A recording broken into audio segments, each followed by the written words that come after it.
आर्य समाज सदैव विपरीत परिस्थितियों में भी हिंदू समाज के साथ खड़ा रहा, पर हिंदू समाज का व्यवहार सदैव आर्य समाज के साथ विपरीत रहा। जब भी आर्य समाज ने हिंदू जाति को पतन की ओर ले जाती, उनकी अंधविश्वास और पाखंड कुरीतियों का खंडन किया, तो हिंदू समाज को आर्य समाज सदैव अपना विरोधी लगा। पर आर्य समाज ने हिंदू समाज को अपना ही समझा, और जब भी हिंदू समाज पर कोई विपदा आई तो एक भाई की भूमिका आर्य समाज ने सदा निभाई।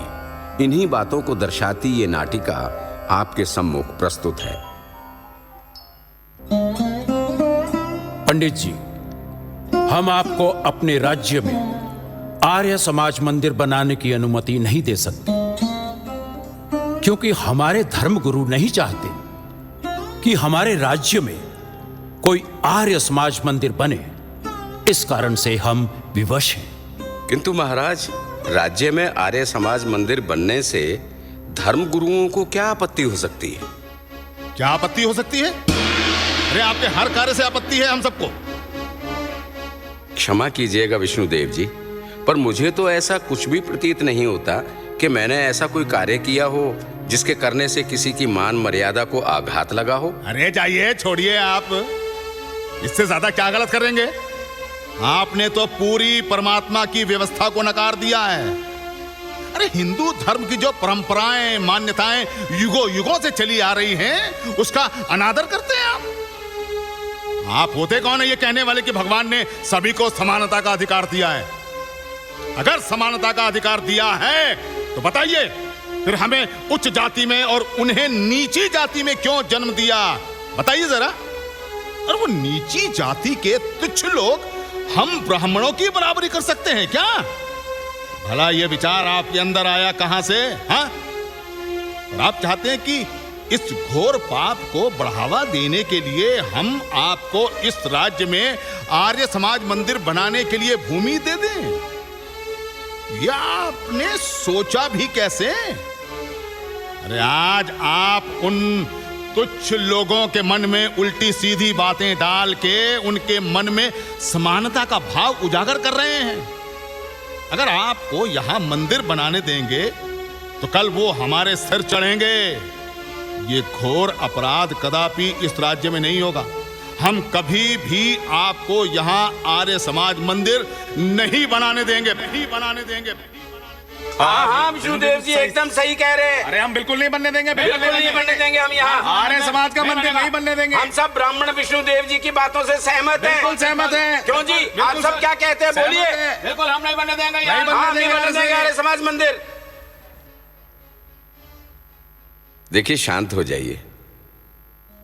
ऐसा नहीं है, आप मुझे अपनी बात समझाने तो दीजिए। अगर मेरी बात वेद विरुद्ध हुई तो निसंदेह मैं आप सबकी बात मानकर चुपचाप इस राज्य से चला जाऊंगा। पर एक बार मेरी बात तो सुनिए। हमें कोई भी बात नहीं सुननी है। नहीं, हमें नहीं सुननी है। आपके पास जाइए, जाइए। हाँ, जाइए यहाँ से। सब शांत हो जाइए, सब शांत हो जाइए। देखिए पंडित जी, जब हमारे राज्य का पूरा ब्राह्मण समाज ही नहीं चाहता कि इस राज्य में आर्य समाज मंदिर बने, तो हम अपने राज ऋषि और राज्य के ब्राह्मणों की बातों का अनादर नहीं कर सकते। आप समझने का प्रयास कीजिए। ठीक है महाराज, अगर आपका ब्राह्मण समाज नहीं चाहता कि आपके राज्य में आर्य समाज मंदिर बने, आपको जैसा उचित लगता है आप वैसा ही करें। तो देखा आपने कि किस तरह कश्मीरी पंडितों के आक्रोश के आगे राजा ने बिना पंडित गणपति जी की बातों को सुने अपना निर्णय सुना दिया। अब इसे हम क्या कहें, राजा की लाचारी या फिर अंधविश्वासी पंडितों का डर?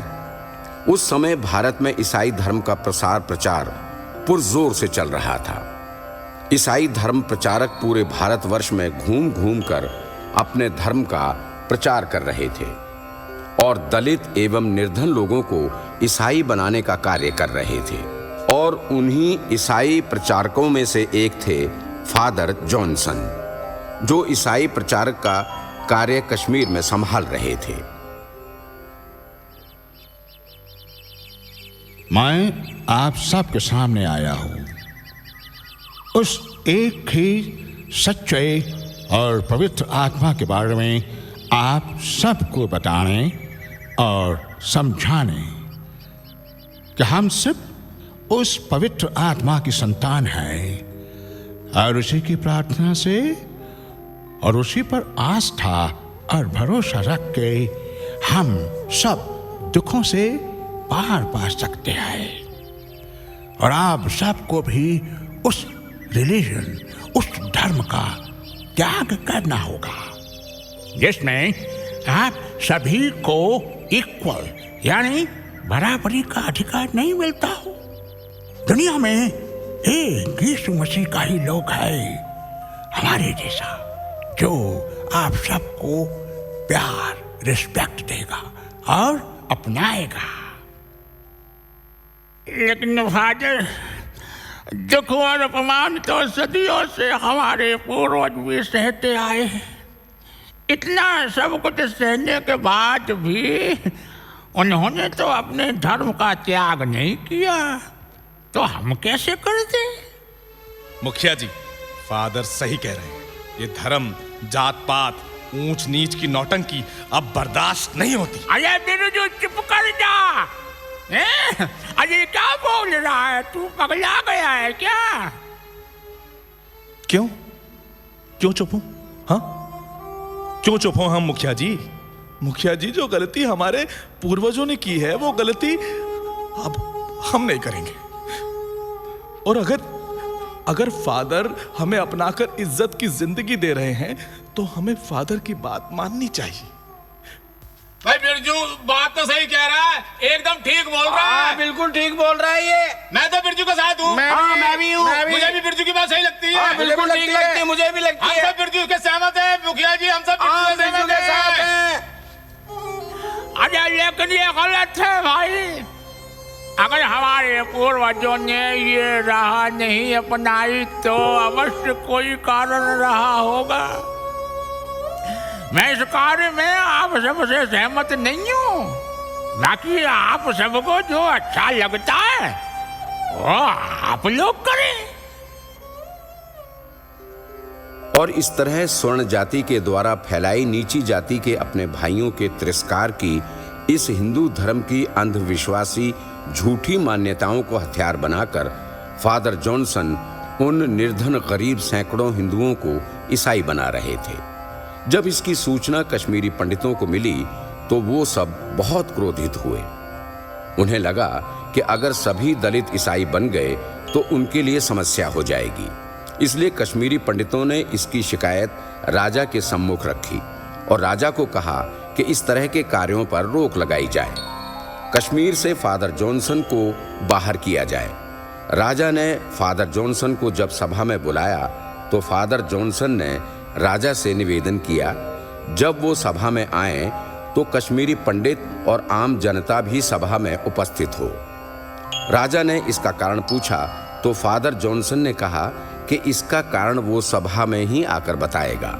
फादर जॉनसन कश्मीर राज्य में अब तक एक प्रतिष्ठित व्यक्ति बन चुके थे, इसलिए राजा को उनका ये निवेदन स्वीकार करना पड़ा। फादर जॉनसन ने राजा के सम्मुख ये निवेदन क्यों किया, आइए देखते हैं। राजा जी, अगर लोग अपना मर्जी से खुशी खुशी यीशु मसीह की शरण में आ रहे हैं तो मुझे नहीं लगता कि इसमें किसी को कोई प्रॉब्लम यानी का परेशानी होना चाहिए। महोदय जॉनसन जी, समस्या है क्योंकि आप अधर्म कर रहे हैं। अगर भगवान ने इन्हें शूद्र जाति में पैदा किया है तो आप क्यों इन्हें भ्रमित करके ईसाई बना रहे हैं? ये पाप है। आप भगवान की न्याय व्यवस्था को इस तरह बिगाड़ नहीं सकते। परमेश्वर ने वेद पुराणों में कहा है कि ये हमारा शरीर 4 वर्णों को दर्शाता है। शरीर में ब्राह्मणों को मस्तिष्क, क्षत्रियों को भुजा, वैश्यों को जंघा और शरीर के अन्य अंग तथा शूद्रों को पैर के समान माना जाता है। यही परमेश्वर की व्यवस्था है और सदियों से इसी व्यवस्था से समाज चलता आ रहा है, और आप इस व्यवस्था को बिगाड़कर हमारे धर्म का अपमान भी कर रहे हैं। फादर जॉनसन, हम आपका बहुत सम्मान करते हैं, इसलिए आपसे निवेदन करते हैं कि आप हमारे राज्य के लोगों को ईसाई बनाने का कार्य बंद कर दें। ऑलराइट, ठीक है राजा जी, आपके रिक्वेस्ट के मुताबिक मैं अपने प्रचार का काम बंद कर दूंगा, पर मेरा एक कंडीशन यानी कि एक शर्त है। शर्त? कैसी शर्त? राजा जी, यहाँ बैठे आपके पंडितों को मैं चैलेंज, चुनौती देता हूँ कि मुझसे डिबेट करे और मुझको गलत साबित करे। फादर जॉनसन, आपका कहने का मतलब है कि हमारे पंडित आपसे शास्त्रार्थ करें? यस राजा जी, अगर मैं उनसे हार गया तो मैं अपना ईसाई धर्म छोड़कर हिंदू बन जाऊंगा। अगर आपके पंडित मुझसे हार गए तो वो हिंदू धर्म छोड़कर सभी ईसाई बन जाएंगे। ऐसे थोड़ी होता है भला, ये तो वही बात होगी, पहले चोरी फिर सीना चोरी। लेकिन उत्तर तो देना चाहिए ना। हाँ, हमारे पंडितों को। हाँ बिल्कुल, उत्तर देना चाहिए। कुछ बोल क्यों नहीं रहे? हमें आपकी शास्त्रार्थ की चुनौती स्वीकार है। विष्णुदेव की जय! विष्णुदेव की जय! विष्णुदेव की जय! और इस तरह फादर जॉनसन ने खुद को हराने की पंडितों को चुनौती दी। उसका उद्देश्य सबके सामने ईसाई धर्म को श्रेष्ठ और हिंदू धर्म को गलत दिखाना था, क्योंकि वो अच्छी तरह जानता था कि हिंदू धर्म की अंधविश्वासी खोखली परंपराओं की जड़ें ज्यादा मजबूत नहीं है और उसके तर्क के सामने ज्यादा देर तक वो खड़ी नहीं हो सकती। और उस शास्त्रार्थ में हुआ भी वही जैसे फादर जॉनसन चाहता था। वो एक एक करके हिंदू धर्म की पाखंडी कमजोर परंपराओं पर अपनी बातों की तर्क से चोट करता रहा और हिंदू धर्म की पाखंड से भरी कमजोर परंपराएं धड़ाम से गिरती रहीं, और साथ में उन पंडितों का अहंकार भी। राजा अपने ब्राह्मणों की घबराहट और उनके चेहरे की उड़ी हवाइयों से वो समझ चुका था कि आज फादर जॉनसन के ज्ञान के आगे उनके ब्राह्मणों का ज्ञान फादर जॉनसन से हारने से नहीं बचा सकता था। फादर जॉनसन अपने सवालों के बाण निरंतर चला रहे थे और दूसरी ओर ब्राह्मणों को उनके सवालों का सही उत्तर मिल नहीं रहा था। वो तो बस किसी भी तरह इस शास्त्रार्थ से बचकर निकलना चाहते थे।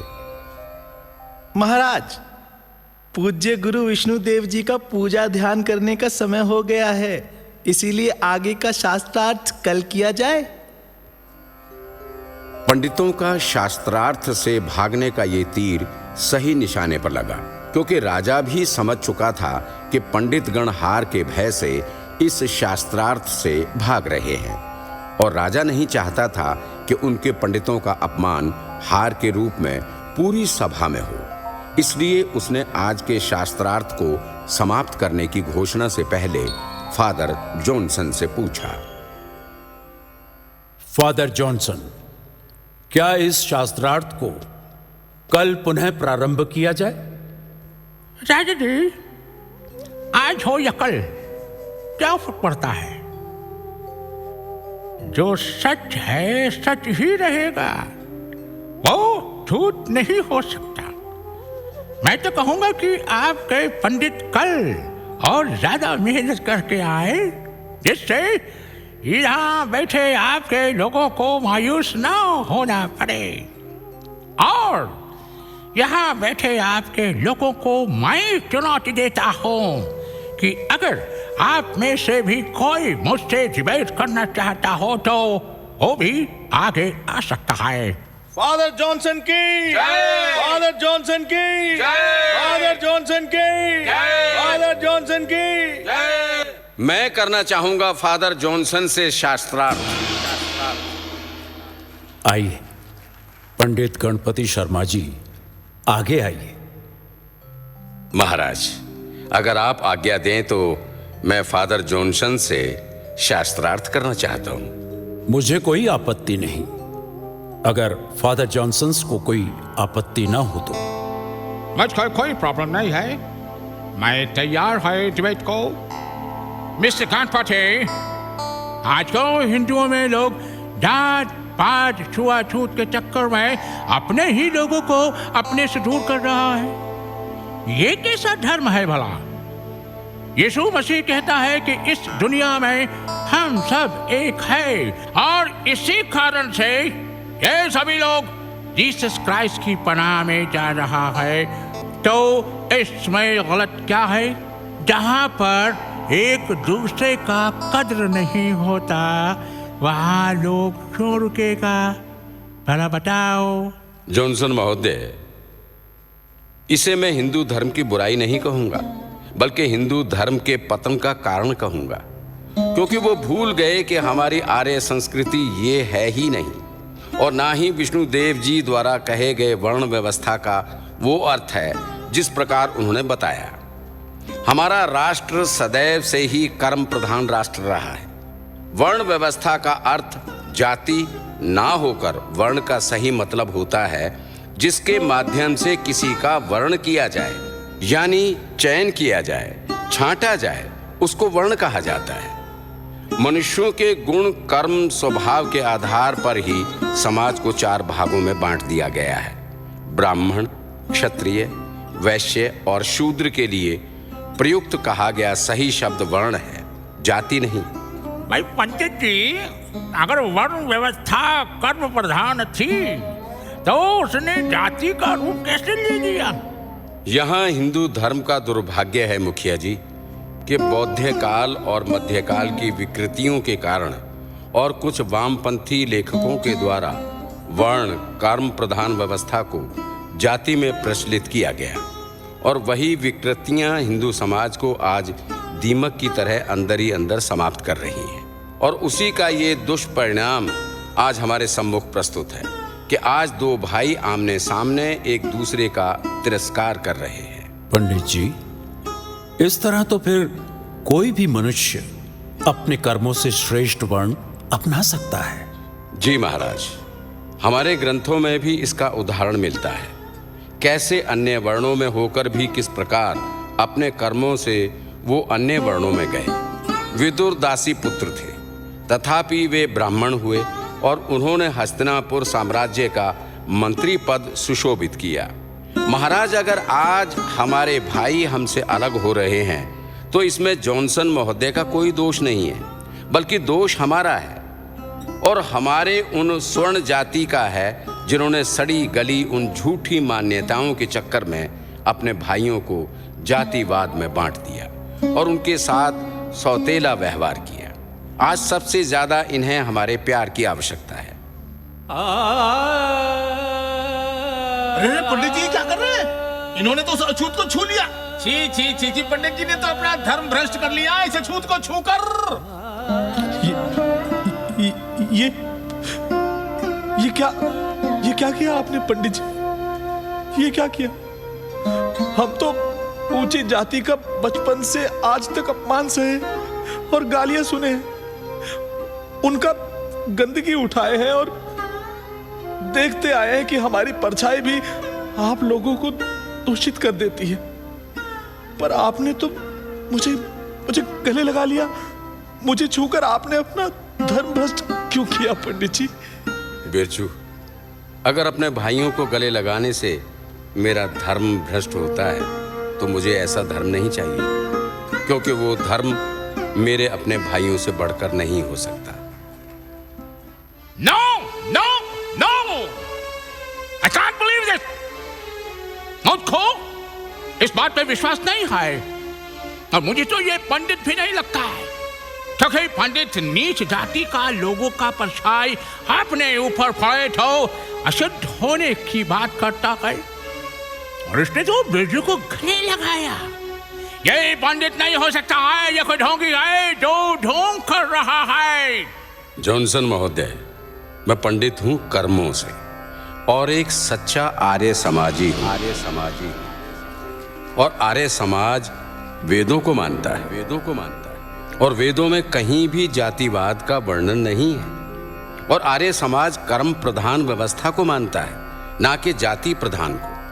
अगर फिर भी मेरी बातों पर विश्वास ना हो तो ये आर्य समाज के संस्थापक महर्षि दयानंद जी द्वारा लिखित सत्यार्थ प्रकाश, जॉनसन महोदय, आप इसे पढ़ें और इसे पढ़कर आपको अवश्य सच्चाई का बोध होगा। और पुस्तक का 13वां सम्मोल्लास अवश्य पढ़ें, आपको भी ईसाई धर्म का भी सच्चा बोध होगा। तो तुम आर्य समाजी है? जी जॉनसन महोदय जी, मैं ऋषि दयानंद जी का सच्चा अनुयायी हूं। तुमने पहले क्यों नहीं बताया कि तुम एक आर्य समाजी है? आपने पहले पूछा नहीं और मैंने इसलिए आपको बताया नहीं। नो नो नो, ये डिबेट अब नहीं होगा। मैं इस आर्य समाजी से डिबेट नहीं करेगा। आर्य समाजी झूठा होता है, इसलिए मैं जा रहा है अपने लोगों को यहाँ से लेकर। बिल्कुल, अपने लोगों को साथ लो और चलो इधर से। ठीक है, समझ गया। तुम ही सुनो इस झूठे आर्य समाजी की बात। तो देखा आपने कि किस तरह पंडित गणपति जी ने लोगों को सत्य का बोध करवाया, और कैसे फादर जॉनसन को जब पता लगा कि पंडित गणपति एक आर्य समाजी हैं और उनके तर्क के आगे उनकी दाल नहीं गलेगी, तो हार के डर से आर्य समाजी झूठे हैं कहते हुए शास्त्रार्थ से भाग गए। अब बहुत हुआ। अपने हिंदू संस्कृति का इस तरह परिहास बनता नहीं देख सकते हम। ये भी उस जॉनसन की तरह हमारी संस्कृति और हमारी परंपरा को समाप्त करना चाहता है। इसलिए इसको धक्के मारकर निकाल दो हमारे राज्य से। बिल्कुल बिल्कुल, निकाल दो, निकाल दो, इसको धक्के मारकर निकाल दो। निकालना चाहिए। ठहरो, इसकी कोई आवश्यकता नहीं, हम स्वयं ही चले जाएंगे यहां से। चलो बिरजू, चलो। रुकिए रुकिए, कोई भी नहीं जाएगा यहां से, नहीं जाएगा यहां से। महाराज जी, आप क्या कर रहे हैं? आप हमारी बातों का अपमान कर रहे हैं। नहीं विष्णुदेव जी, मैं आपकी बातों का अपमान नहीं बल्कि सत्य का सम्मान कर रहा हूं। महाराज, महाराज, आप महान हैं महाराज। उठो बिरजू। आप महान। महान मैं नहीं, महान तो पंडित जी हैं, जिन्होंने आज मुझे सत्य का बोध करवाया और यह समझाया कि व्यक्ति कर्मों से महान बनता है, ना कि जाति से। और आज मैं समझ गया हूं कि एक राजा का सच्चा कर्म और कर्तव्य क्या है। पंडित जी, आप चाहते थे ना कि हमारे राज्य में आर्य समाज मंदिर बने।